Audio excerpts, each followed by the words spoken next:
اللہ الرحمن الرحیم۔ السلام علیکم، ویلکم ٹو مہم کہانی۔ اگر آپ نیو ہیں تو چینل کو سبسکرائب کر دیجئے۔ ناول اچھا لگے تو پلیز لائک ضرور کیا کیجئے اور کمنٹ باکس میں اپنی قیمتی رائے سے ضرور آگاہ کیا کیجئے کہ آپ کو ناول کیسا لگا۔ چھپی کہاں پائی ان سے ٹکر ہو گئی کچھ دیر پہلے کی ٹکر کے سبب سے اسے اب احساس ہوا۔ اس ٹکر کے نتیجے میں اس کی ناک میں درد ہو رہا ہے۔ ناک سے لاتے ہوئے اس نے ہانیہ کو دیکھا۔ کس سے ٹکر ہو گئی تمہاری؟ کہیں اس سے تو نہیں؟ پاس آ کر ہانیہ نے ایک گنجے کالے سے گارڈ کی طرف اشارہ کیا جو ایک طرف لان میں گھاس پر بیٹھا بڑے انمناک سے اپنی بندوق صاف کر رہا تھا۔ توبہ کرو، اس سے تو ٹکر میں ہونے نہیں دیتی۔ آئی تھنک اصلاحان میر صاحب تھے۔ وہ پہلے منہ بنا کر پھر ہلکے سے مسکرائی۔ اصلاحان کی شخصیت نے اس پر بڑا بھلا سا تاثر ڈالا تھا، ورنہ وہ مردوں سے تو دور ہی رہتی تھی۔ لالا سے؟ اچھا، مگر شرم کرو، کم سے کم 10 سال بڑے ہیں وہ تم سے، وہ ہم سے۔ ان کا نام مت لو، لالا کہو۔ ہانیہ نے کمر پر ہاتھ رکھ کر اسے گھورا۔ لالا؟ لالا تو میرا بھائی بھی مجھ سے 2 سال بڑا ہے، وہ بھی تمہارا لالا ہوگا؟ اس بار آروشا نے اسے چھیڑتے ہوئے آنکھ دبائی۔ آشو، کچا چبا جاؤں گی تمہیں اگر اسے میرا بھائی بنایا تو۔ ہانیہ نے دانت پیس کر اپنے ناخن اس کے بازو میں گاڑ دیے۔ اچھا، نہیں کہتی، مگر میرے بازو چھوڑو۔ میرے بھائی نے دیکھ لیا تو عاشقی، ساری عاشقی بھلا کر تمہارے یہ ناخن کٹوا دے گا۔ وہ اسے چھیڑ بھی رہی تھی۔ میں نے اس کی گرے آنکھیں ہی نوچ لینی ہیں۔ خیر چھوڑو، یہ ہاشو کا بچہ آیا کیوں نہیں؟ ہانیہ ناک چھڑا کر کہتی، پھر حشم کا پوچھنے لگی۔ اس کے بچوں کی ماں نے انوائٹ جو نہیں کیا، مگر ایک بڑا سا پیارا سا تحفہ تمہارے لیے بھیجا ہے۔ آشو نے شرارت سے آنکھیں نچا نچا کر جھک کر ہانیہ کے پھولے پھولے گالوں کو باری باری چوم کر دور ہٹ گئی۔ اس کا مطلب سمجھ کر ہانیہ سرخ ہو کر اسے سبق سکھانے کے لیے ہاتھ اٹھا چکی تھی۔ اس سے پہلے وہ اسے اپنے لمبے لمبے ناخنوں سے نوچتی۔ آروشا اسے زبان دکھا کر لان کی طرف بھاگی تھی۔ اب وہ دونوں تھی اور چیخواں پکار تھی۔ سارے لان میں آروشا کی ہنسی اور ہانیہ کی غصے سے دی جانے والی دھمکی گونج رہی تھی۔ اپنے بیڈ روم میں آتے ہی اصلاحان کے چہرے پر ناگواری چھا گئی۔ سامنے بیڈ پر آنیہ رات والی اسی بےہودہ نائٹی میں ابھی تک ملبوس، کانوں میں ہینڈ فری منہ سے ٹیک لگا کر آرام دہ پوزیشن میں بیٹھی تھی۔ بیڈ پر پھیلے عریاں پاؤں تیزی سے ہل رہے تھے اور چہرے پر ماسک لگا تھا۔ 6 سال گزرنے کے باوجود بھی اب بھی آنیہ کو یہ خبر نہیں تھی کہ اصلاحان میر کو کیا پسند تھا کیا نہیں، جیسے ابھی اس نے یہ پرواہ نہیں کی تھی کہ اپنا لباس تبدیل کر لے۔ آج کل ہانیہ چھٹیوں میں ہاسٹل سے آئی ہوئی ہے اور اسے اس حلیے میں دیکھ کر جانے کیا سوچے۔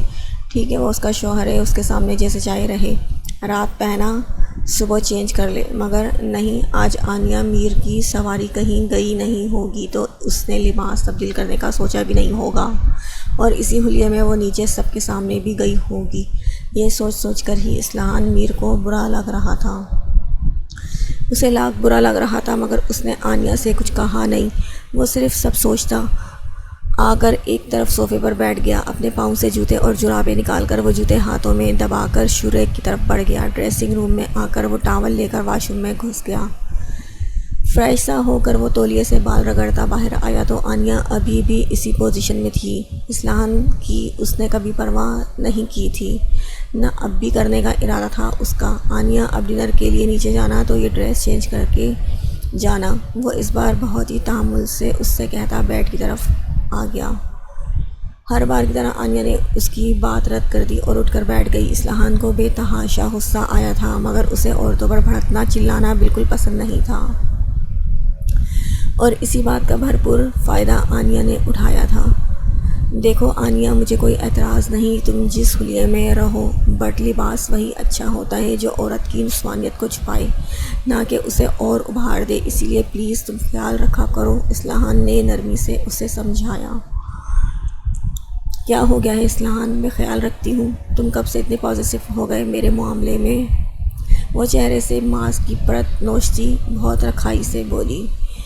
ہانیہ آئی ہوئی ہے، اس کا ہی تو خیال رکھا کرو، بچی ہے وہ ابھی تمہارے اصلاحان میر اتنی بچی نہیں ہے، وہ کالج جا چکی ہے اب، اور ویسے بھی تمہاری بہن کو اتنی فرصت ہی کہاں ہے کہ وہ میرے پاس اٹھے بیٹھے، جب دیکھو موبائل پر اپنی دوست کے ساتھ بزی رہتی ہے یا اس کی ساتھ گھومتی پھرتی رہتی ہے، اور تو اور اپنی اسی دوست کو گھر پر بھی لے آئی۔ اصلاحان کے اتنے ہی کہنے پر آنیہ نے بری طرح بھڑک کر سامنے کھڑے اصلاحان کو بے بھاؤ کی باتیں سنا ڈالی۔ وہ میری بہن ہے اور اس کا جب تک دل کہے گا یہاں آئے گی اور رہے گی۔ جہاں تک اس کی دوست کی بات ہے تو تمہاری دوست لوگ بھی اکثر یہیں پائی جاتی ہیں۔ میں نے کوئی اعتراض کیا کبھی؟ تو اپنی بہن کی دوست کے آنے پر بھی میں کوئی اعتراض نہیں کروں گا اور نہ تمہیں کرنے دوں گا۔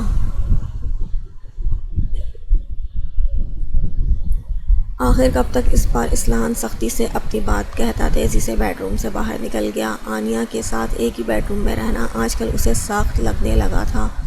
دن بدن دونوں ایک دوسرے سے اور دور ہوتے جا رہے تھے۔ اصلاحان کے سخت باتیں سنانے پر آنیہ نے کانوں سے ہینڈ فری کھینچ کر فرش پر پھینک دیا۔ نہ جانے کس بات کی اکڑ ہے اس شخص کو، ماں نے اس معمولی سے دکھنے والے اصلاحان کو زبردستی میرے سر پر تھوپ کر مجھے برباد کر دیا۔ وہ ایک خود پسند اور ناشکری عورت تھی، ورنہ اصلاحان میر جیسے مرد کی ہم سفری پر ہر لڑکی ناز کرتی۔ جہاں تک شکل و صورت کی بات تھی، آنیہ کو اپنے آگے کبھی کوئی دکھا ہی نہیں، ورنہ اصلاحان کی گندمی رنگت والے چہرے پر غضب کی کشش تھی۔ کسی کو آج تک اس میں کوئی خامی دکھی ہی نہیں، بہت ہی اٹریکٹیو شخصیت تھی اس کی۔ آنیہ بے حد حسن پرست لڑکی تھی اور ہر حسین مرد کو دیکھ کر وہ اس کی طلبگار بن جاتی۔ اصلاحان کی دی گئی آزادی کا اس نے ہر وہ غلط فائدہ اٹھایا تھا جس کا ہمارا اللہ کیا معاشرہ بھی اجازت نہیں دیتا تھا۔ وہ نفس کے غلام تھی، اور جو نفس کے غلام بن جاتے ہیں تو نفس انہیں تباہ و برباد کر ڈالتا ہے، اور شاید آنیہ کے نصیب میں بھی بس تباہی ہی لکھی تھی۔ اصلاحان میر غصے سے جلتا ہوا اپنے روم سے نکل کر نیچے آیا تھا۔ اسے ایسا لگ رہا تھا دھیرے دھیرے اس کی برداشت ختم ہوتی جا رہی ہے۔ اس کے اور آنیہ کے درمیان بندھا ہوا رشتہ ہر دن کمزور ہوتا جا رہا تھا۔ پہلے تو آنیہ اس کا لحاظ بھی کر لیتی تھی، مگر اب تو اس کا لحاظ، اس کی مروت ختم ہوتی جا رہی تھی۔ پہلے بھی اس نے اصلاحان کی کوئی پرواہ نہیں کی، اب تو دن بدن وہ اصلاحان سے بالکل غافل ہوتی جا رہی تھی۔ لیونگ روم کے صوفے پر بیٹھ کر اس نے اپنا سر صوفے کی پشت پر رکھ دیا۔ آنکھیں بند کر کے وہ خود کو پرسکون کرنے لگا۔ کبھی کبھی وہ خود کو بہت تھکا ہوا محسوس کرتا تھا۔ وقت سے پہلے پڑ جانے والی ذمہ داریوں نے اسے اس کی اپنی ساری مرضی چھین لی تھی۔ سب کی دیکھ بھال، حویلی سے لے کر زمینوں تک، گاؤں سے شہر تک، پھر سارا بزنس وہ خود کو روبوٹ بنا چکا تھا۔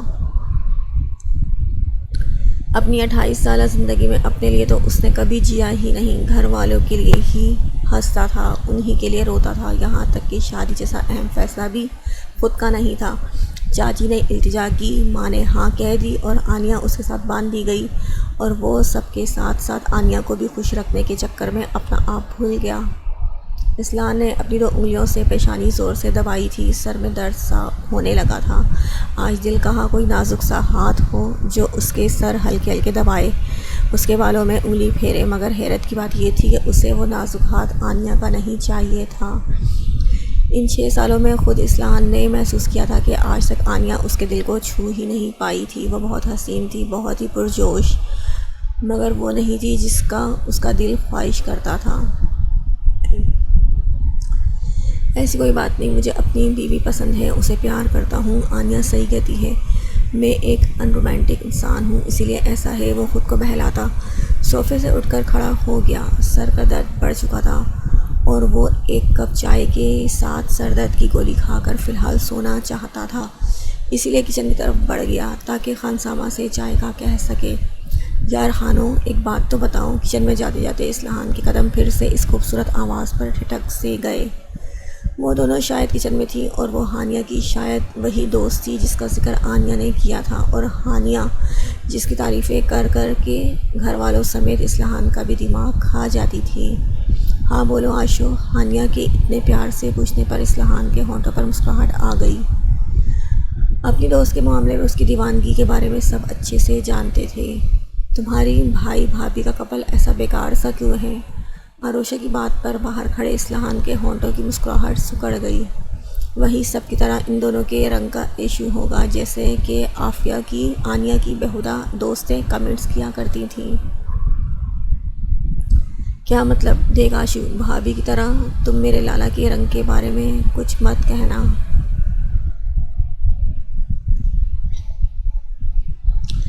وہ بہت اچھے ہیں، سب سے منفرد۔ ہانیہ اپنی دوست کو ٹوک کر بہت جلی ہوئی بولی۔ اصلاحان پھیکی سی مسکراہٹ کے ساتھ سر جھٹک کر وہاں سے جانے ہی لگا تھا کہ عروشہ کی بات پر تھم سا گیا۔ یہی تو میں بھی کہنا چاہتی تھی ڈفر، تمہارے اتنے ڈیسنٹ لالا کو اس پلاسٹک کی نک چڑی گڑیا میں کیا نظر آیا جو شادی کر لی؟ عروشہ باہر کھڑے اصلاحان کی موجودگی سے بے خبر اپنے دل کی بات ہانیہ کو بتا رہی تھی۔ یار تمہارے لالا اتنے اٹریکٹیو ہیں اور کتنے ہینڈسم ہیں، کیا جاگیرداروں والی آن بان ہے؟ ان کی فین ہو گئی میں تو ایک نظر میں ہی دیکھ کر جان گئی ہوں، وہ بہت اچھی نیچر کے ہیں۔ میرے خیال میں تو تم نے ان کی تعریف میں کنجوسی سے کام لیا ہے، وہ اس سے بھی زیادہ اچھے ہیں جتنا تم بتاتی تھی۔ عروشہ کی آنکھوں میں بار بار اصلاحان کی صورت پھر رہی تھی، وہ بڑے جوش سے اصلاحان کی تعریفیں کرتی ہانیہ سے بول رہی تھی۔ ہاں میرے جیسے لالا کسی کے بھی نہیں، انہوں نے ہم لوگوں کے لیے خود کو بھلا ڈالا۔ جس وقت بابا اور چاچا کی ایک ایکسیڈنٹ میں ساتھ ہی موت ہوئی تھی، اس وقت لالا صرف 15 سال کے تھے، مگر جس طرح انہوں نے اس چھوٹی عمر میں بھی ہم سب لوگوں کا خیال رکھا، اس کی مثال ملنی مشکل ہے۔ ہانیہ کی آواز بھائی کی محبت میں لبریز ہو کر نم ہوئی۔ اصلاحان کا دل بھی بجھل ہو گیا۔ اتنے اچھے لالا کی ایسی نک چڑی آٹے کی بوری والی لڑکی سے شادی کر دی۔ کاش میں تیرے لالا کے ساتھ ہی یا ایک آدھ سال بعد پیدا ہو جاتی تو تیری بھابھی تو میں ہی بنتی، تیرے لالا سے زبردست چکر چلاتی۔ عروشہ بس ہانیہ کو ہنسانے کے لیے مذاق میں بولی تھی، مگر باہر کھڑے اصلاحان کا منہ کھل گیا۔ کیا تھی یہ لڑکی؟ اس کی زبان تو واقعی چمڑے کی تھی، جس کا کام بس پھسلنا تھا۔ وہ سر جھٹک کر چائے کا ارادہ چھوڑ کر اسٹڈی روم میں چلا آیا۔ صوفے پر بیٹھتے ہوئے اپنا لیپ ٹاپ کھولتے ہوئے نہ جانے کیوں عروشہ کی باتیں ذہن میں گونج گئی۔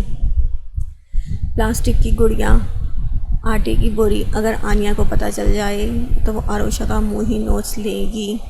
دھیمے سے ہنس کر اس نے سر جھٹکا تھا۔ مجھ سے 10 سال چھوٹی ہوگی یہ لڑکی، اور ایسی بات، پاگل بیوقوف لڑکی ایسے بولتے ہیں؟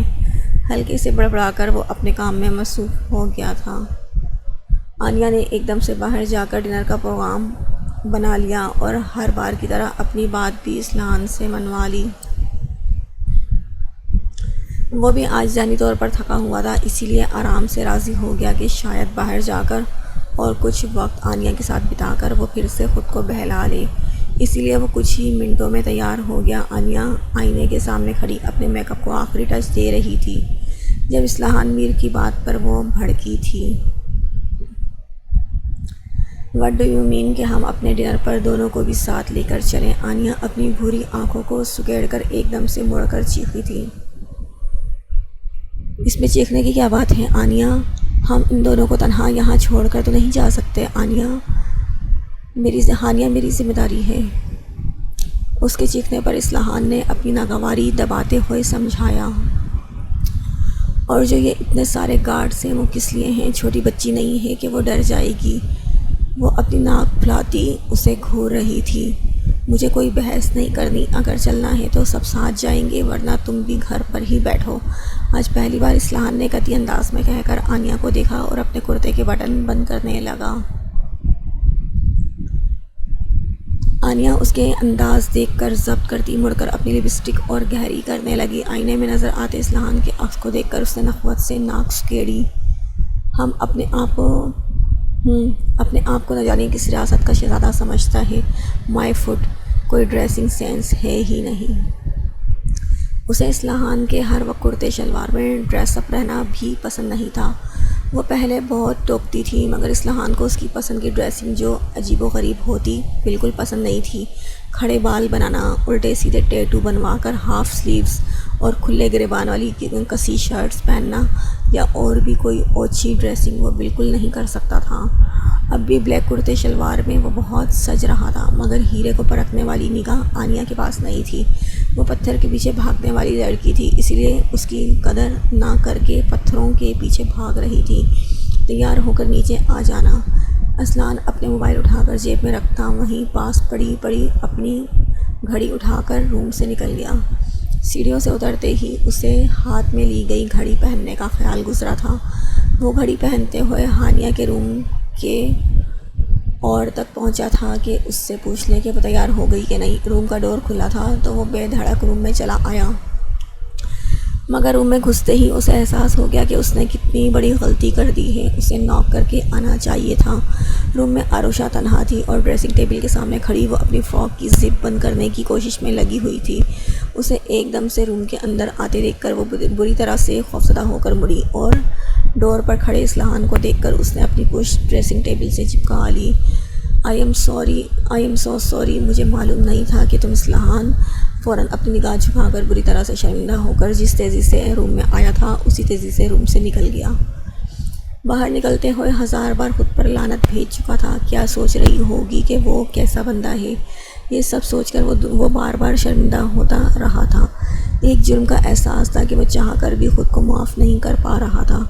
شرمندگی کے احساس تلے اس نے پھر آروشا پر ایک نگاہ بھی نہیں ڈالی کہ اس کے چہرے ہی سے دیکھ کر اندازہ لگا لے کہ وہ ناراض ہے کہ یا نہیں۔ یہاں تک کہ وہ لوگ ڈنر کرنے کے لیے ریسٹورنٹ پہنچ بھی گئے۔ ابھی ویٹر نے سرو نہیں کیا تھا کہ آنیہ کو اپنی کوئی سہیلی کی کال آ گئی اور وہ اٹھ کر کال سننے چلی گئی۔ اصلاحان سر جھکائے اپنے موبائل میں دیکھتے ہوئے اب بھی اسی شرمندگی کے احساس میں ڈوبا ہوا تھا۔ شاید قدرت کو بھی اس پر رحم آ گیا تھا۔ ہانیہ کے کپڑوں پر ویٹر نے سرو کرتے ہوئے جوس کا گلاس گرا دیا۔ ویٹر بے حد شرمندہ گھبرا کر معذرت کرنے لگا تو اصلاحان نے ہاتھ اٹھا کر اس سے نرمی سے کہا، کوئی بات نہیں، کسی سے بھی ہو سکتا ہے، تم جاؤ۔ وہ ویٹر سے مسکرا کر کہہ کر ہانیہ سے بولا، ہانی بیٹا جاؤ واش روم میں صاف کر لو۔ جی لالا۔ وہ اپنا دوپٹہ سنبھال کر اٹھ گئی۔ میں بھی چلتی ہوں۔ آروشا بھی اٹھنے لگی۔ میں 2 منٹ میں آتی ہوں۔ لالا بیچارے اکیلے بیٹھے رہیں گے کیا؟ پہلی بار اصلاحان نے ہانیہ کی عقل مندوں والی بات پر شکر ادا کیا، ورنہ وہ کس حق سے اسے روکتا۔ اتنی دیر سے معافی مانگنے کے موقع فراہم ہونے کا منتظر تھا کہ وہ خود جانے لگی تھی۔ ہانیہ زبردستی آروشا کو بٹھا کر وہاں سے چلی گئی۔ آروشا اصلاحان میر کی سنگت میں بے حد نروس ہونے لگی تھی۔ مس آروشا، میں بہت معذرت خواہ ہوں آپ سے، مجھے ایسا نہیں کر آنا چاہیے تھا، روم میں ناک کر کے آنا چاہیے تھا، اسی لیے آپ سے بہت شرمندہ ہوں۔ اصلاحان نے جلدی سے اپنے دل کا بوجھ ہلکا کرنا چاہا۔ نگاہیں احترام میں جھکی ہوئی تھی اور چہرے پر پشیمانی تھی۔ وہ ایک نظر بھی اسے دیکھ نہیں رہا تھا۔ آروشا کے لبوں پر مسکراہٹ آ گئی۔ اس شخص کو دیکھ کر جو انجانے میں ہوئی گستاخی پر شرمندہ ہو رہا تھا، جس میں اس کا قصور بھی نہیں تھا۔ اسے خود احتیاط کے طور پر ڈور بند رکھنا چاہیے تھا۔ وہ اس کا اپنا بیڈ روم نہیں تھا، دوست کے بھائی کا گھر تھا۔ وہ خود لاپرواہی کر گئی تھی۔ اس کی خاموشی محسوس کر کے اصلاحان نے نگاہیں اٹھائیں اور پھر 2 چمکتی گہری کالی بولتی آنکھیں ایک دم سے بے حد خوبصورت ہری جھیل جیسی آنکھوں سے جا ملی۔ نگاہوں کے اس تصادم سے کالی آنکھیں احترام میں اور ہری آنکھیں گھبرا کر جھک گئیں۔ آپ کی غلطی نہیں تھی، میں ہی بے وقوف ہوں، آپ شرمندہ مت ہوئیں، اٹک اٹک کر آخرکار اس نے کہہ ہی دیا، ساتھ ہی چپکے سے اسے دیکھا بھی تھا۔ تھینکس۔ اب یہ شکریہ معاف کرنے پر تھا یا خود کی غلطی مان کر بے وقوف کہنے پر؟ آروشا سمجھی نہیں تھی۔ وہ تو اپنا بوجھ اتار کر اب چیئر سے ٹیک لگا کر موبائل میں بزی ہو گیا تھا۔ آروشا کے دل میں ایک خیال گزرا تو اس نے ہاتھ میں پکڑا اپنا موبائل اس طرح سے پکڑا کہ دیکھنے والے کو لگے کہ وہ موبائل دیکھ رہا ہے، مگر وہ جو کر رہی تھی خود جانتی تھی، لیکن وہی پرانی بے وقوفی بھری حرکتیں۔ اس نے جیسے ہی فوٹو لیتے ہوئے کلک کو ٹچ کیا، چھناکا سا ہوا اور آواز کے ساتھ روشنی چمکی، جس کا مطلب یہ ہونا تھا کہ فوٹو لی جا چکی ہے۔ خود پر روشنی پڑنے پر اصلاحان نے بس ایک آئیبرو اچکا کر آروشا کو دیکھا۔ وہ بری طرح سے گڑبڑا گئی۔ ہاں، آپ کے جوس کا گلاس بڑا پیارا ہے، ایسا ہی سیٹ لوں گی اپنے جہیز میں۔ آروشا جب گھبراتی تھی تو ایسے ہی بولتی تھی۔ اصلاحان نے گہری سانس لے کر سر ادھر ادھر گھمایا، پھر جوس کا گلاس اٹھا کر آروشا کے سامنے رکھ دیا۔ لے لو پکس، اب مجھے ڈسٹرب مت کرنا۔ وہ طنزیہ کہتا پھر سے اسی پوزیشن میں بیٹھ گیا۔ وہ منہ بناتی انجانے میں ٹیبل پر رکھے جوس کے گلاس کو اپنے ہونٹوں سے لگا بیٹھی، جس میں سے اصلاحان نے گھونٹ لیے تھے۔ اس لڑکی کی بے وقوفی بھری حرکتوں پر وہ ابھی کچھ بول دیتا کہ ہانیہ آ گئی اور اس کے بعد آنیہ بھی۔ پھر ڈنر ان لوگوں کے نے ہانیہ اور آروشا کی خسر خسر کے ساتھ ختم کیا تھا۔ لالا ہم پہلے آروشا کو اس کے بنگلے پر ڈراپ کر دیں، اس کے بابا کی کال آئی ہے کہ وہ اب گھر پہنچے۔ ریسٹورنٹ کی پارکنگ میں کار تک پہنچتے ہانیہ نے پیار سے بھائی کا بازو تھاما۔ اس سے پہلے کہ اسلحان کچھ کہتا، آنیہ ناگواری سے بول پڑی، کیوں؟ اس کی کار کہاں گئی؟ اس کا ڈرائیور چھوڑ کر گیا تھا نا اسے، اب اپنے ڈرائیور کو بلا لے۔ آنیہ کی آروشا کچھ زیادہ ہی بری لگی تھی۔ شاید اس نے اس کے خود سے بھی زیادہ حسین ہونے پر وہ ایک حسدی اور خود پسند لڑکی تھی تو کیسے اس کی حسین شکل برداشت کر لیتی۔ آروشا کا دل کہا سفید بوری کا منہ نوچ لے جو اسے گھور رہی تھی۔ چھوڑ دیتا ہوں، آ جاؤ۔ اس سے پہلے ہانیہ چلبلا کر کچھ کہتی اور یہی گولہ باری شروع ہو جاتی، اسلحان نے کہہ کر بات ہی ختم کر دی۔ اس کے لالا ایک بہترین مرد تھے، ہر رشتے کو نبھانا انہیں خوب آتا تھا، تو پھر ہانیہ اپنی بھابھی سے ڈرتی کیوں؟ اس لیے ہانیہ آنیہ کو جتاتی نظروں سے دیکھ کر گردن اکڑا کر بیک ڈور کھول کر بیٹھ گئی۔ ادھر آنیہ کا جل بن کر برا حال ہو گیا۔ اس نے اسلحان سے منہ پھلا کر فرنٹ سیٹ سنبھال لی۔ اسلحان سارے راستے خاموش سا ڈرائیونگ کرتا رہا۔ ہانیہ کے بتائے گئے ایڈریس پر پہنچ کر اس نے کار روکی تھی۔ آنیہ نے ستائش بھری نگاہ گیٹ کے باہر نظر آتی عمارت پر ڈالی۔ یہ گھر دیکھ کر ہی آروشا کی حیثیت کا اندازہ ہو رہا تھا کہ وہ تو اس کی سادگی دیکھ کر اسے ایسا ویسا ہی سمجھی تھی۔ اتنی دیر میں کار دیکھ کر گیٹ کیپر نے پورا گیٹ کھول دیا تھا مگر اسلحان نے کار داخل نہیں کی، بس بیک سیٹ پر بیٹھی ہانیہ کا جلدی فارغ ہونے کا منتظر تھا کہ وہ خدا حافظ کہے اور آروشا کار سے اترے تو وہ دوبارہ کار اسٹارٹ کرے۔ آؤ اندر چلو، اپنے لالا کو کہو نا۔ آروشا کی خود ہمت نہیں پڑ رہی تھی، اس لیے اس کے کان میں سرگوشی کی۔ آروشا کے ساتھ وقت گزارنے کے لالچ میں ہانیہ نے ڈرائیونگ سیٹ پر بیٹھے اسلحان سے جھجک کر کہا، لالا آروشا اندر چلنے کا کہہ رہی ہے، چلیں؟ اسلحان نے ناخن چباتی آروشا کو ایک نظر دیکھ کر ہانیہ کا چہرہ دیکھا، پھر کبھی ابھی رات زیادہ ہو گئی ہے، جلدی سے خدا حافظ کرو تو گھر چلیں۔ ٹھیک۔ ہانیہ نے بس زبردستی مسکرا کر تائید میں سر ہلایا اور آروشا کی طرف مڑ گئی۔ اسلحان نے کوفت سے آروشا کے ساتھ ہی ہانیہ کو بھی اترتے دیکھا تھا۔ ہانیہ بار بار آروشا سے لپٹ کر خدا حافظ کہہ رہی تھی۔ سارا دن دوست کے ساتھ بتا کر بھی دل نہیں بھرا ہے، اسلحان اپنی بہن سے کہو گھر چلنا ہے۔ آنیہ کو اس کی دوستی ایک آنکھ نہیں بھا رہی تھی، بہت ہی تب کر وہ اسلحان سے بولی۔ اسلحان نے ابھی کچھ کہنے کے لیے منہ کھولا ہی تھا کہ تیز تیز قدم اٹھا کر گیٹ تک آتے ایک بے حد ہینڈسم لڑکے کو دیکھ کر کچھ بولے بغیر وہ بس آروشا کی خوشی بھری چیخ سن کر ان کی طرف متوجہ ہو گیا۔ آروشا اس لڑکے سے پہلے ہی تیزی سے دوڑ کر اس لڑکے کے گلے لگ گئی اور لڑکے نے اسے گلے لگا کر کمر سے پکڑ کر اٹھایا تھا، پھر اسی طرح اسے اٹھائے ہوئے چاروں طرف گھما کر وہ اپنا جوش اور خوشی بیان کر رہا تھا۔ اسلحان بہت سنجیدگی سے ان دونوں کو دیکھ رہا تھا جو ایک دوسرے سے لپٹے رہے۔ آروشا کو خود سے لگاتا وہ لڑکا بار بار اس کی پشت کو تھپکتا اور سہلا رہا تھا اور اس کی پیشانی پر بوسہ دیتا۔ آروشا اس سے الگ ہوئی تو پھر سے اس کی پیشانی چوم کر وہ آروشا کو اپنے بازوؤں کے حلقے میں لے کر ہانیہ کی طرف متوجہ ہو گیا۔ آنکھوں میں ڈھیروں چمک لیے وہ ہانیہ سے کچھ کہہ رہا تھا جو اسلحان کو سنائی نہیں دیا مگر وہ ایک دم سے کار کا ڈور کھول کر ان کی طرف بڑھا تھا اور دو چار ہی قدم میں ہی وہ ان تینوں کے سر پر کھڑا تھا۔ ہانیہ اب چلے، گمبھیر آواز میں اس نے ان تینوں کو چونکا دیا تھا۔ واؤ، آپ سے ملاقات ہو ہی گئی میری، مجھے بہت شوق تھا آپ سے ملنے کا۔ اسلحان سر جتنا سنجیدہ تھا وہ لڑکا اتنی ہی گرم جوشی کا اظہار کرتے ہوئے آروشا کو چھوڑ کر اسلحان کی طرف ہاتھ بڑھا چکا تھا۔ بھائی، یہ آروشا کا بھائی حشم ہے۔ ہانیہ کے جوش سے بتانے پر جانے کی اسلحان کے تنے ہوئے چہرے پر سے نرمی سی چھا گئی۔ اس نے بھی گرم جوشی سے اس کا بڑھا ہوا ہاتھ اپنے ہاتھ میں تھام لیا۔ مجھے بھی تم سے مل کر اچھا لگا ینگ بوائے۔ اسلحان کے ینگ بوائے کہنے پر حشم نے منہ بنا لیا۔ اسلحان سر، بھلے ہی میں آپ کو سر کہہ رہا ہوں مگر آپ مجھ سے اتنے بزرگ بھی نہیں کہ مجھے بوائے سمجھے، آپ سے 5-6 سال ہی چھوٹا ہوں گا۔ اس کے ایسا بولنے پر اسلحان کھل کر مسکرا دیا۔ تم بھی مجھے سر کہنا بند کرو، اب میں اتنا بڑا بھی نہیں کہ تم سر کہہ کر مخاطب کرو۔ اسلحان نے بھی اپنی عادت کے خلاف شوخی دکھائی تو حشم زور سے ہنس دیا۔ ان لمحوں میں ہانیہ نے چپکے چپکے حشم کو دیکھنے میں اور آروشا نے اسلحان میر کو دیکھنے میں وقت گزارا تھا۔ جانے کیوں پرایا ہونے کے باوجود بھی عروشہ اسلام میر اس کی ہر انداز پر بے اختیار ہوئی جا رہی تھی۔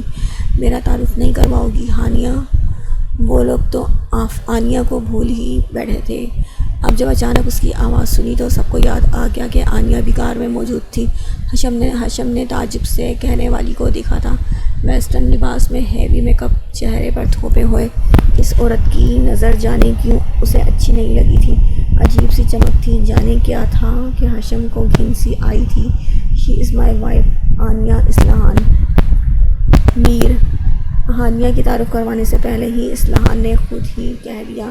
خود پر جمی نظریں محسوس کر کے اس نے شاید جتانا ضروری سمجھا تھا اور نظریں جھک بھی گئیں، مگر اس تعارف نے پتہ نہیں کیوں دل میں چبھن سی پیدا کی تھی۔ آنیہ، یہ حشم ہے، عروشہ کا بھائی۔ اسلحان نے حشم کو دیکھ کر تعارف کروایا۔ عروشہ اس بار اپنا دل اور نگاہ دونوں ہی موڑ لی۔ بہرحال عزت نفس سب سے زیادہ عزیز تھی۔ Oh nice to meet you cute boy. Aniya نے مسکرا کر اپنا خوبصورت نازک سا ہاتھ حشم کے سامنے کر دیا۔ ہانیہ نے سراپا جل کر آنیہ کو گھورا۔ عروشہ نے چونک کر آنیہ کو دیکھا اور اس کی نگاہوں میں اسے وہی چمک نظر آئی تھی جیسی وہ بچپن سے اب تک ایک شخص کی آنکھوں میں دیکھ کر وہ اس نگاہ کا مفہوم سمجھ چکی تھی۔ بے ساختہ اس نے حشم کے بازو پر اپنے دونوں ہاتھوں میں دبوچ کر اپنے ساتھ لگاتے ہوئے نفرت سے آنیہ کی طرف دیکھا۔ اس کے اس انداز نے اسلحان میر کو بری طرح سے چونکایا تھا۔ السلام علیکم بھابھی، آپ سے بھی مل کر مجھے اچھا لگا۔ عروشہ کے ہاتھوں پر تھپکی دے کر اس نے آنیہ کو جتا دیا کہ وہ شکار نہیں۔ ہانیہ نے دونوں بھائی بہن کو بہت پیار سے دیکھا۔ ان دونوں کی وہ بچپن کی رازدار تھی۔ ان تینوں نے ایک دوسرے کے ساتھ اپنے غم اور خوشی بانٹے تھے۔ اس کے بھابھی کہنے پر آنیہ نے طنز سے مسکرا کر اپنے ہاتھ سمیٹ لیے۔ میرے خیال میں اب چلنا چاہیے۔ Okay Hasham, see you again. اسلحان نے کہہ کر اپنا ہاتھ آگے بڑھا دیا۔ حشم نے بھی اس سے ہاتھ ملایا تھا۔ ہانیہ ایک بار پھر عروشہ کے گلے لگ کر خداحافظ کہہ رہی تھی۔ واٹ اے سرپرائز اسلحان میر۔ اور میرے غریب خانے پر تبھی وہاں ایک کار رکی تھی اور اس میں سے جو شخص بولتے ہوئے نکلا تھا اسے دیکھ کر اسلحان میر کو حیرت کا جھٹکا لگا تھا کہ عروشہ اور حشم کا باپ شاہ نواز خان ہے۔ اسلحان کے چہرے پر ایک زوردار ہاتھ لگا تو وہ ماضی سے نکل کر فوراً حال میں آ گیا۔ اس کے سینے سے لگے عروشہ نے عادت کے مطابق ہاتھ پیر چلایا تھا جو سیدھا اس کے منہ پر لگا تھا۔ اسلحان نے ایک گہری سانس لے کر اپنے سینے سے لگی عروشہ کو دیکھا۔ وہ سکون سے اس کے سینے پر سر رکھے بے خبر سو رہی تھی۔ اسلحان نے اس کے سر کو سیدھا کرتے ہوئے اس کے حسین چہرے کو دیکھا تھا۔ وہ سوئی ہوئی بچوں کی سی معصوم لگ رہی تھی۔ پلکیں ابھی تک آنسوؤں سے بھیگی ہوئی تھیں مگر چہرے پر سکون سا چھایا ہوا تھا اور یہ سکون بس اسی کی قربت کی دین تھا۔ کتنا برا کیا تھا اس نے فرشتہ صف جیسی اپنی محبت، اپنی چاہت پر، مگر وہ پھر بھی اس سے محبت کرتی رہی۔ میں تمہاری چاہتوں کا اتنے قابل تو نہ تھا۔ ایک ٹک اس کے چہرے کو دیکھتے ہوئے جیسے اسلحان کے دل میں دھیرے دھیرے درد سا کروٹ لینے لگا۔ عروشہ کو سینے میں بھینچ کر اس نے جیسے اس درد پر قابو پایا تھا۔ ان دونوں کے ماضی میں اتنے دردناک حادثے رونما ہوئے تھے کہ دونوں نے ہی دوسروں کے کیے گئے گناہوں کی سزا جھیل رہے تھے۔ بہت سزائیں جھیلی ہیں ہم نے مگر اب نہیں، اب ان گنہگاروں کو ان کے کیے گئے ہر جرم کا ایک ایک بدلہ چکانا پڑے گا۔ وہ آنکھوں میں ایک عزم اور برف سی کاٹ لے کر اب جھک کر عروشہ کی پیشانی پر محبت سے پر لمس چھوڑ کر وہ سیدھا ہو گیا۔ سائیڈ دراز سے سگریٹ نکال کر لائٹر بھی ساتھ اٹھا کر وہ روم سے نکل کر بالکنی کی طرف آ گیا۔ نیند تو ویسے بھی اسے کم آتی تھی، آج تو ماضی کے اوراق پلٹے تھے تو اسے نیند کہاں آنی تھی۔ سگریٹ سلگا کر ایک گہرا کش لیتے ہوئے وہ پھر سے نہ چاہتے ہوئے بھی ان دردناک یادوں میں کھویا تھا۔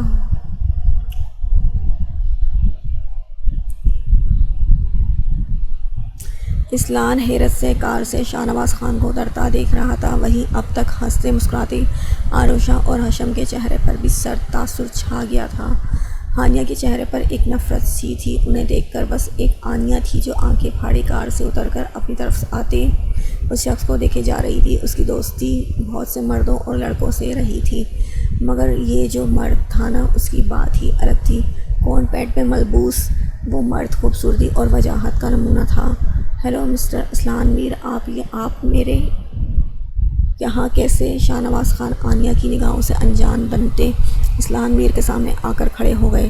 سب کے درمیان بھی انہوں نے آنیہ کی ستائش چھلکاتی نظریں محسوس کر لی تھیں اور یہ ان کے لیے عام بات تھی۔ لڑکیاں ایسے ہی اسے دیکھ کر ہوش کھو دیتی تھیں، چاہے وہ شادی شدہ ہی کیوں نہ ہو۔ اب بھی آنیہ کی طرف سے بے نیاز بن کر اس نے اپنے ہاتھ اسلحان کے سامنے بڑھا دیا۔ اسلحان نے مجبوراً اپنا ہاتھ شاہ نواز خان کے ہاتھ میں دے کر مصافحہ کیا۔ مجبوری تھی، ورنہ وہ شاہ نواز کے گندے ہاتھ کبھی چھوتا نہیں جو ہر گناہ سے رنگے ہوئے تھے۔ بابا، اسلحان سر عروشہ کو ڈراپ کرنے آئے تھے۔ ہشم نے سنجیدگی سے اسلحان میر کے آمد کے بارے میں شاہ نواز خان کو اطلاع دی۔ بابا، ہشم کے بابا کہنے پر آنیہ کو یقین نہیں ہوا تھا کہ یہ اتنا حسین مرد 2 جوان بچوں کا باپ ہے۔ کوئی مشکل سے ہی یقین کرے گا کہ وہ شادی شدہ ہے، کجا کہ اتنے جوان بچوں کا باپ۔ اب سمجھ میں آیا یہ ہشم اور عروشہ اتنے حسین کیوں ہیں۔ جب باپ ایسا حسین ہوگا تو اولاد تو اس سے بڑھ کر ہی ہوگی۔ میری بہن آپ کی بیٹی کی فرینڈ ہے اور وہ اپنی فرینڈ کے گھر آئی تھی تو مجبوراً مجھے یہاں ڈراپ کرنا پڑا۔ اسلحان نے ایک دم سے سنجیدگی سے ساری تفصیل بتا دی کہ ان کے جیسے شخص کے گھر آنے کی کیا وجہ ہو سکتی ہے۔ عروشہ کے دل میں پھر سے چبھن سی ہوئی تھی۔ اس نے چپکے سے اسلحان میر کی طرف دیکھا۔ اس کی آنکھوں میں شاہ نواز خان کو دیکھتے ہوئے جو ناگواری تھی، اس سے عروشہ کا سر جھک گیا۔ اس کا مطلب تھا وہ جانتا تھا کہ اس کا باپ کیسا ہے۔ درد کی ایک تیز لہر اس کے وجود سے اٹھتی دل میں گھر کر گئی تھی۔ اوہ، اب آ گئے ہیں تو ایک کپ کافی بھی ہو جائے میری طرف سے۔ شاہ نواز خان نے ایک نظر خاموش کھڑی ہانیہ کو دیکھا، پھر اسلحان سے مخاطب ہوئے تھے۔ اس کی ایک نظر سے ہانیہ سہم گئی تھی۔ اس ایک نظر نے اسلحان اور ہشم دونوں کو کھولا دیا۔ ایک کی وہ بہن تھی تو دوسرے کی محبت۔ کیسے اس غلیظ نگاہ کو برداشت کر سکتے تھے؟ نو تھینکس ہانی، اب چلو، بہت دیر ہو گئی ہے، اسلحان نے ایک دم سے لٹ مار انداز میں کہہ کر ہانیہ سے کہا اور اس کا ہاتھ تھام کر مڑ گیا۔ ہانیہ، جو اپنا تعارف بھی شاہ نواز خان سے کروانا چاہتی تھی، مجبوراً شاہ نواز خان کو پیاسی نگاہوں سے دیکھتی اسلحان کے پیچھے چل دی۔ شاہ نواز خان کو آنیہ جیسی لڑکی کی نگاہ کی کوئی پرواہ بھی نہیں تھی۔ وہ تو پکا ہوا پھل ہوتی ہیں، جب چاہو گود میں گر جائیں گی۔ اس کے لیے تو ہانیہ جیسی لڑکی سخت ٹارگٹ ہوتی ہیں اور انہیں حاصل کر کے جو نشہ ملتا ہے وہ نشہ بہت دن تک مسرور رکھتا ہے۔ عروشہ، آؤ اندر چلیں۔ ہشم اب سرد نگاہوں سے انہیں دیکھتا عروشہ کا شانہ تھام کر اندر کی طرف بڑھ گیا۔ شاہ نواز خان نے ہونٹ بھینچ کر ہشم کے انداز دیکھے، جس کی نگاہوں میں ہمیشہ کی طرح ان کے لیے بس نفرت تھی۔ اس نفرت کی پرواہ انہیں کبھی نہیں تھی، مگر عروشہ کو اس طرح سے ان سے دور لے جانا انہیں بری طرح کھلتا تھا۔ اسلحان نے جلدی جلدی تیار ہوتے ہوئے ایک نگاہ بیڈ پر بے سدھ سوئی آنیہ کو دیکھا۔ آج کل آنیہ کا رویہ اس کے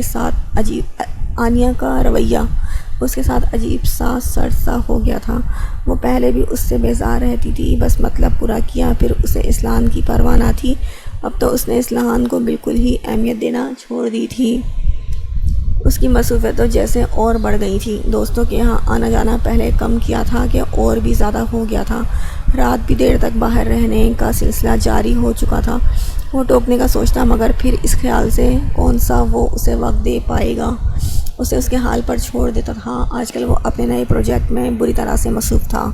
دوسری طرف وجہ یہ بھی تھی کہ اسے اپنی پوری فیملی کے ساتھ ساتھ اپنی بیوی پر بھی اعتماد تھا۔ وہ شکی مردوں کی طرح نہیں تھا جو ہر بات میں بیوی یا بہنوں پر شک کرتے ہوئے ان پر پابندیاں عائد کریں۔ اسے اپنے گھر کی عورتوں پر اندھا اعتماد تھا۔ اسے یقین تھا کہ اس کی عزت پر اس کے گھر کی عورتیں کبھی داغ نہیں لگائیں گی، اور اسی اندھے اعتماد نے اسے ذلت کے آگ میں دھکیل دیا تھا۔ جلدی جلدی اپنا موبائل اور بریف کیس اٹھا کر وہ روم سے نکل کر نیچے آیا۔ لالا پلیز، آپ مجھے کالج چھوڑ دیں گے، میں لیٹ ہو گئی ہوں۔ ابھی وہ جلدی جلدی ناشتہ ختم کر کے اٹھا ہی تھا کہ ہانیہ بھی تیزی سے بولتی اس کے ساتھ ہی ڈائننگ ٹیبل سے اٹھ گئی۔ تمہارا ڈرائیور کہاں ہے؟ اس نے ہانیہ کے الگ سے ڈرائیور رکھا ہوا تھا اس لیے پوچھتے ہوئے کلائی پر بندھی گھڑی پر نگاہ بھی ڈالی۔ ان کو کہیں جانا تھا، اس لیے میں نے چھٹی دے دی۔ پلیز لالا، مجھے چھوڑ دیں، ہانیہ نے معصومیت سے ریکویسٹ کی۔ اسلحان نے بس سر ہلا کر اسے اپنے پیچھے آنے کا اشارہ کیا اور وہ تیزی سے باہر نکلا تھا۔ لالا میں جاتی ہی نہیں مگر آشو ہے نا وہ میرا گلا دبا رہی تھی، اسی لیے آپ کو ڈسٹرب کیا، سوری آپ ویسے ہی لیٹ ہو رہے ہیں۔ بیک ڈور کھولتے ہوئے اسلحان کے ساتھ بیٹھتے ہوئے وہ معذرت بھی کر چکی تھی۔ آشو کون؟ اسلحان نے ڈرائیور کو چلنے کا اشارہ کرتے ہوئے ہانیہ کو سوالیہ نظروں سے دیکھا۔ کیا لالا، میری ایک ہی تو فرینڈ ہے اور آپ اسے بھی بھول گئے؟ عروشہ کی بات کر رہی ہوں۔ ہانیہ نے منہ بنا کر اپنے پیارے لالا کو دیکھا اور اس کے خیالوں میں پھر سے ایک حسین چہرہ گھوم گیا جس کی معصومیت اور سادگی نے اور حسین بنایا ہوا تھا۔ اسلحان نے بس مسکرانے پر اکتفا کیا اور ڈرائیور کو پہلے عروشہ کے کالج ڈراپ کرنے کا حکم دے کر سیٹ سے ٹیک لگا لی۔ آپ کیسے میرے عاشق کو بھول سکتے ہیں؟ ہانیہ کو اس کے اپنی بیسٹی کے بھول جانے کا کچھ زیادہ ہی غم تھا، اسی لیے منہ بنا کر شکایت کی، وہ تمہاری بیسٹ فرینڈ ہے، میری نہیں۔ اسلحان نے ایک نگاہ اپنی معصوم بہن پر ڈال کر نرمی سے جواب دیا۔ ہانیہ کو جیسے بات سمجھ میں آ گئی، اسی لیے بس تائید میں سر ہلایا۔ ہشام آپ کو بہت پوچھتا ہے، وہ آپ سے بہت متاثر ہے۔ ہانیہ نے ایک بار پھر سے پورے جوش سے بولنا شروع کیا۔ اچھا لڑکا ہے ہشام، مجھے بھی مل کر اچھا لگا اس سے۔ اسلحان نے تعریف کی تو ہانیہ کا چہرہ کھل سا اٹھا۔ اچھا، بہت اچھا ہے۔ آپ کو پتہ ہے لالا، ہم بچپن سے ساتھ ہیں، ایک ساتھ ایک ہی اسکول میں، بس ہاسٹل الگ رہے تھے، پھر ہشام میڈیکل میں چلا گیا اور ہم یہاں، پھر سارے راستے ہانیہ اور عروشہ اور ہشام کے سارے قصے سناتی آئی تھی۔ وہ بس مسکرا کر سن رہا تھا، زیادہ بولنا اسے پسند نہیں تھا مگر خود سے جڑے لوگوں کی وہ ساری باتیں پوری دلچسپی سے سنتا تھا۔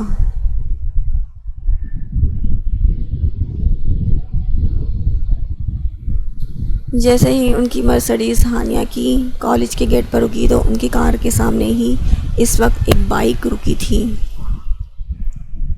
اس بائک پر سوار نے جسے ہی اپنا ہیلمٹ اتارا، ہانیہ کی آنکھوں کی چمک دوگنی ہو گئی۔ ہشام اور عروشہ، ہانیہ خوشی سے چہکتی بنا اسلحان سے خداحافظ کہے تیزی سے کار کا ڈور کھول کر نیچے اتر گئی۔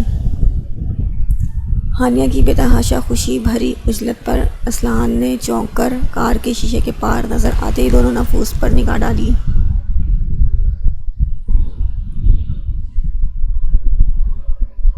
اسے دیر ہو رہی تھی مگر نہ جانے وہ کیوں رک گیا، صرف رک ہی نہیں گیا بلکہ ڈور کھول کر باہر بھی نکل آیا۔ کار کا ڈور کھول کر نکلتے ہوئے اسلحان میر کو دیکھتے ہی ہشام احتراماً بائک اسٹینڈ پر کھڑی کر کے نیچے اتر آیا اور اس کے پیچھے بیٹھی عروشہ بھی اپنے سر سے ہیلمٹ اتار کر بائک سے کود کر اتری تھی۔ ہائے اسلحان بھائی، کیسے ہیں آپ؟ ہشام اس کی طرف آتے ہوئے اس سے بغل گیر ہو گیا۔ محبت کے اس مظاہرے پر اسلحان کو تعجب بھی ہوا اور اچھا بھی لگا۔ وہ مخلص لوگوں کی قدر کرتا تھا، محبت میں خالص پن اس کی کمزوری تھی۔ الحمدللہ، تم بتاؤ آج ادھر کیسے؟ وہ ہشام سے الگ ہوتے ہوئے خوش دلی سے مسکرایا۔ اپنی لاکھ بے نیازی کے باوجود بھی اپنے اوپر جم جانے والی دو ہری ہری آنکھوں کو بے خودی بھی وہ بھانپ چکا تھا، مگر ان دو آنکھوں میں دیکھنے کی اس نے بالکل بھی غلطی نہیں کی۔ میں بس عاشق کو ڈراپ کرنے کے لیے زبردستی بائک پر اسے لے آیا۔ عادت کے مطابق ہشام نے پاس ہی کھڑی عروشہ کے کاندھے پر ہاتھ مارتے ہوئے چیک کر بتایا، یہ بھی بتاؤ راستے بھر میں اپنے بچنے کی دعائیں کرتی رہی ہوں۔ اپنے نازک شانے پر اپنے پیارے بھائی کا زوردار ہاتھ کھا کر وہ تپ کر بولی۔ ہشام کے کہکہے کے ساتھ ہانیہ کی ہنسی بھی شامل تھی۔ مسکراہٹ تو اسلحان کے ہونٹوں پر بھی آئی تھی مگر اس نے مہارت سے اسے لبوں کے گوشے میں دبا لی۔ بائک کا شوق ہے تمہیں اب بھی؟ عروشہ کو نظر انداز کرتے ہوئے اس نے ہشام سے پوچھا۔ لگتا ہے میری بائک آپ کو بھی پسند آ گئی ہے۔ ہشام نے اس کی نگاہ اپنی بائک پر دیکھ کر بہت شوق سے پوچھا۔ تمہاری دلہن کے بارے میں نہیں، تمہارے شوق کے بارے میں پوچھ رہے ہیں۔ ہشام کو شوق تھا ہر کوئی اس کی بائک کی تعریف کرے ہے۔ اسلحان کا خود کا نظر انداز کرنا اسے اچھا نہیں لگ رہا تھا۔ وہ بار بار بول کر اس کی توجہ اپنی طرف کروانا چاہتی تھی مگر وہ اسلحان میر ہی کیا جو عروشہ کو ایک نگاہ دیکھ لے۔ ایک زمانے میں مجھے بھی شوق تھا بائک کا۔ اب بھی ہشام کی ہی طرف دیکھتے ہوئے وہ ایک ادائے بے نیازی سے عروشہ سے رخ موڑ کر کھڑا ہوا تھا۔ واؤ، تو چلے پھر ایک ریس ہو جائے، ہشام نے چہک کر اس سے کہا۔ ہانیہ خاموشی سے کھڑی عروشہ کے پاس چلی آئی۔ پھر کبھی تمہاری ریسنگ بھی دیکھ لیں گے، فی الحال ابھی میں آفس کے لیے لیٹ ہو گیا ہوں۔ ہانی میں ڈرائیور بھجوا دوں گا۔ ہاشم کا شانہ تھپک کر وہ ہانیہ کی طرف مڑا۔ ہانیہ کے ساتھ کھڑی عروشہ پر ایک بار اس کی نظر ذرا دیر کے لیے رکی اور اس ایک لمحے میں ہی عروشہ کے دل کی کلی کھل گئی۔ خداحافظ، اصلاحان نے تیزی سے مڑ کر کہا تھا اور پھر وہ رکا نہیں۔ اسی تیزی سے وہ اپنی کار میں بیٹھ گیا۔ اس کے بیٹھتے ہی ڈرائیور نے کار آگے بڑھا لی۔ بس کر اپنا لالا چلے گئے۔ عروشہ کو لگاتار جاتی ہوئی کار کی طرف دیکھتے ہوئے ہانیہ نے اس کے کان میں جھک کر سرگوشی کی۔ وہ ہانیہ کے کہنے پر سرد سانس بھر کر اپنا دل اور نظر دونوں موڑ کر ہاشم کی طرف متوجہ ہو گئی، جو محبوبہ کے بھائی کے جاتے ہی پکے عاشقوں کی طرح پوری دیدہ دلیری سے ہانیہ کو باچھیں کھلی دیکھے جا رہا تھا۔ شرم کرو، ہم کہاں ہیں، اس کا تو خیال کر لو۔ عروشہ نے ایک تھپ ہاشم کو لگا دی۔ شرم کیسی، میری بچپن کی بندی ہے۔ بڑی دیدہ دلیری سے وہ ہانیہ کو آنکھ مار چکا تھا۔ کوئی بندی وندی نہیں ہوں، کبیر سنگھ کی اولاد۔ اس کی آنکھ مارنے اور بندی کہنے پر ہمیشہ کی طرح ہانیہ نے جل کر کہا تو ہاشم نے ہنس کر اسے پھر سے آنکھ ماری۔ ہانیہ نے ہاتھ میں پکڑا ہینڈ بیگ اس کے بازو پر مار دیا۔ وہیں عروشہ اب بس کھڑی دونوں کو پیار بھری نظروں سے دیکھتی مسکرا رہی تھی۔ چلو آ جاؤ، ایک چکر لگا کر آتے ہیں۔ وہ ہیلمٹ پھر سے سر پر رکھتا ہانیہ سے بولا۔ عروشہ کو جتنا ڈر لگتا تھا، ہانیہ اتنی ہی بائک کی دیوانی تھی۔ جب جب موقع ملتا تھا ہاشم کے ساتھ بائک کا مزہ لیا جاتا تھا۔ آشو کو کیسے اکیلا چھوڑ دوں؟ من تو اس کا للچا گیا، مگر عروشہ کا بھی خیال تھا، اسی لیے ہونٹ لٹکا کر ایک بار عروشہ پھر ہاشم کو دیکھا۔ یار ایک بات سمجھ میں نہیں آتی، تمہیں اپنے ہونے والے سیاں سے زیادہ اپنی نند کا کیوں اتنا خیال رہتا ہے؟ ہاشم نے شرارت سے دونوں کو دیکھا۔ میری نند نہیں، میری بہن ہے یہ، میری دوست، میری سب کچھ۔ ہانیہ پوری محبت سے پاس کھڑی عروشہ سے لپٹ گئی۔ وہی حال عروشہ کا بھی تھا۔ اور میں کیا ہوں؟ ہاشم نے جھٹ سے پوچھا۔ تم دی؟ ہاشم نے اس کا ہاتھ کھینچ کر اسے اپنے قریب کھینچ لیا۔ پہلے بڑی تو ہو جاؤ، پھر میرے ڈھیر سارے بچوں کی مما بھی بن جانا۔ ہاشم کے بے ساختہ کہنے پر جہاں وہ شرما گئی، وہیں ان دونوں کو دیکھتی عروشہ نے کہا لگایا تھا۔ دیکھو میرے بچوں کا سنتے ہی ان کی پھپھو کتنی خوش ہو گئی ہے۔ عروشہ کے ہنسنے پر ہاشم اسی شوخ انداز میں ہانیہ سے بولا۔ اس نے اس بار بس اس کی کمر پر مکہ مارا تھا۔ بس کرو اب بک بک، تم دونوں جلدی سے جاؤ اور جلدی آؤ، ورنہ میں اکیلے میں رونے لگوں گی۔ اپنے ہاتھ میں لیا ہوا ہیلمٹ ہانیہ کے سر پر رکھتے ہوئے عروشہ نے روب سے کہہ کر ہاشم کو دیکھا۔ آشو تو بھی چل لا، آئس کریم کھلاؤں گا۔ ہاشم نے اسے بھی ساتھ چلنے کے لیے اسے لالچ دیا۔ کار کیوں نہیں لائے؟ میں نہیں جاتی، اس نے منہ ٹیڑھا کر کے کہنے پر ہاشم نے اپنی پیاری سی بہن کی ناک پکڑ کر دبائی۔ میری توبہ جو تجھے اب بائک پر لایا، چل نا۔ ایک طرف اس کا دل ہانیہ کے ساتھ جانے کو کہہ رہا تھا، دوسری طرف سے عروشہ کو اکیلے چھوڑ کر جانا بھی اچھا نہیں لگ رہا تھا۔ مرنا نہیں ہے مجھے گیر کر، عروشہ نے انکار میں سر ہلایا۔ ایک جھاپڑ لگاؤں گا اگر مرنے کی بات بھی کی تو۔ ہاشم سنجیدہ سا ہو گیا تو اس نے جھٹ سے اپنے کان پکڑ لیے۔ ہانیہ کے ہونٹوں پر مسکراہٹ آ گئی۔ بس آدھے گھنٹے میں آتا ہوں، تو اب اندر جا۔ پیار سے اس کا گال تھپک کر ہاشم بائک پر بیٹھ کر اس کی خوشبو کو اپنی سانسوں میں اتار رہی تھی۔ خود ہاشم کی خوشی کا بھی ٹھکانہ نہیں تھا۔ وہ بھی ہوا سے باتیں کرتے ہوئے اپنی بائک اڑا رہا تھا کہ زندگی بس ان دو ذات سے خوشی سے آشنا تھی، اپنی ماں کے مرنے کے بعد، اور اس حادثے کے بعد تو وہ مر ہی جاتا اگر عروشہ نہ ہوتی، اور اس کے بعد ہانیہ اسے نہ ملتی، ان کی محبت نہ ہوتی۔ ایک اس کا دل تھی تو دوسری اس کی جان۔ خاص طور پر عروشہ کے لیے وہ اپنی جان بھی قربان کر سکتا تھا، اتنی ہی محبت تھی اسے اپنی بہن سے اور عروشہ کو اس سے۔ آشو اب چلیں؟ ہانیہ نے اس کے شانے پر تھوڑی ٹکائے ہوئے ہوا کے زور سے اڑتے بالوں کو کانوں کے پیچھے کیا تھا۔ عروشہ کا دیا ہیلمٹ اس نے لگانے کی زحمت نہیں کی تھی۔ ابھی صرف 3 منٹ ہوئے ہیں، 20 منٹس اور ہیں۔ ہمارے پاس۔ وہ بائک ایک طرف سنسان جگہ پر روک کر اپنی گھڑی دیکھتے ہوئے بولا۔ اس نے عروشہ سے کہا تھا آدھا گھنٹہ تو آدھے گھنٹے میں ہی پہنچ جائے گا، روک کیوں دی؟ ہانیہ نے تعجب کس ختم کر یہ شرم ورم ہانیہ کے گلابی چہرے کو شرارت سے اس کی چکر لگائی تو بدلے میں ہانیہ نے بھی جما کر اس کے پیٹ پہ ایک مکہ مارا تھا۔ اف اتنا بھاری ہاتھ، یار تو قسم سے گاؤں کی چکی کے آٹے کی کھائی لڑکی ہے۔ وہ پھر سے پرانے موڈ میں آ کر اپنا پیٹ سہلاتا اسے ستانے کے لیے بولا، اسی لیے تو کہتی ہوں پنگا مت لیا کر میرے گالوں پر، چپ بس مجھے میرے لالا لگا سکتے ہیں۔ اپنے بالوں کو درست کرتی وہ گردن اکڑا کر اسے دیکھ رہی تھی۔ اچھا ان کے ہاتھ کی چپت کھا کر تو سلامت بچتی ہے؟ اتنا بھاری ہاتھ ہوگا، 2.5 کلو والا، اس نے آواز بھاری کر کے شرارت سے کہا۔ تو ہانیہ نے فوراً انگلی اٹھا کر دھمکی دی، ہاشم لالا کو لے کر مذاق نہیں، ورنہ اللہ توبہ میں اور اسلان میر صاحب کا مذاق اڑاؤں، ایسی جرات کہاں؟ بالکل عروشہ جیسے انداز میں اس نے اپنے گال پیٹے تھے۔ ہانیہ کو ہنسی آ گئی۔ بک بک مت کرو، چلو اب، ہانیہ ہنستے ہوئے بولی تو وہ بھی ہنستا ہوا بائک پر بیٹھ گیا۔ جیسے ہی ہانیہ نے پیچھے بیٹھ کر اس کی کمر جکڑی، ہاشم کی بائک پھر سے ہوا سے باتیں کرنے لگی۔ ان دونوں کو یہ احساس بھی نہیں ہوا کہ پاس سے گزرتی ایک کار نے کیسی نگاہوں سے ان دونوں کو دیکھا تھا۔ اس کار میں بیٹھے شاہ نواز خان کی آنکھوں میں ہاشم کے لیے اور بھی نفرت بھڑکی تھی۔ اسلان بیٹا تم بھی جلدی سے تیار ہو جاؤ، فنکشن کے لیے ہمیں جلدی نکلنا ہوگا۔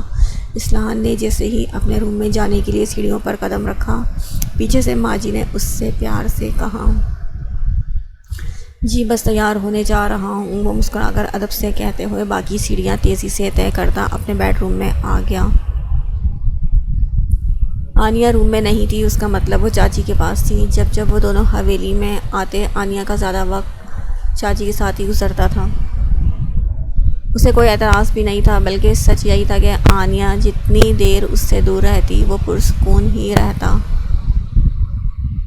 اپنے لیے ایک کرتا شلوار انتخاب کر کے وہ واش روم میں گھس گیا۔ آج اماں جان کے بہت قریبی رشتہ دار کی بیٹی کی شادی تھی اور اس کے بے حد اصرار پر ان لوگوں کے ساتھ وہ بھی جا رہا تھا۔ آج اس نے کرتے شلوار کے اوپر شال بھی ڈالی ہوئی تھی۔ اس وقت وہ واقعی کسی ریاست کا بادشاہ ہی لگ رہا تھا۔ اسلان میر میں ایک خاص کشش تھی جو اسے اور مردوں سے منفرد بناتی تھی، ایک شان سے جھلکتی تھی اس کی شخصیت میں۔ وہ نیچے آیا تو باقی سب تیار تھے، بس اسی کا انتظار ہو رہا تھا۔ وہ سب سے اپنی وجہ سے دیر ہونے کا معذرت کرتا باہر چلا آیا۔ اس کے ساتھ اس کی مرسڈیز میں آنیہ، ماجی اور اماں جان بیٹھ گئیں اور دوسری کار میں چاچی اور ندا صدا تھیں۔ آنی بیٹا کوئی شرارہ یا مناسب سا لہنگا پہن لیتی، یہ ساڑی کیوں باندھ دی؟ اماں جان کو آنیہ کی ڈریسنگ بالکل بھی پسند نہیں آئی، عجیب سی بے حیائی چھلک رہی تھی۔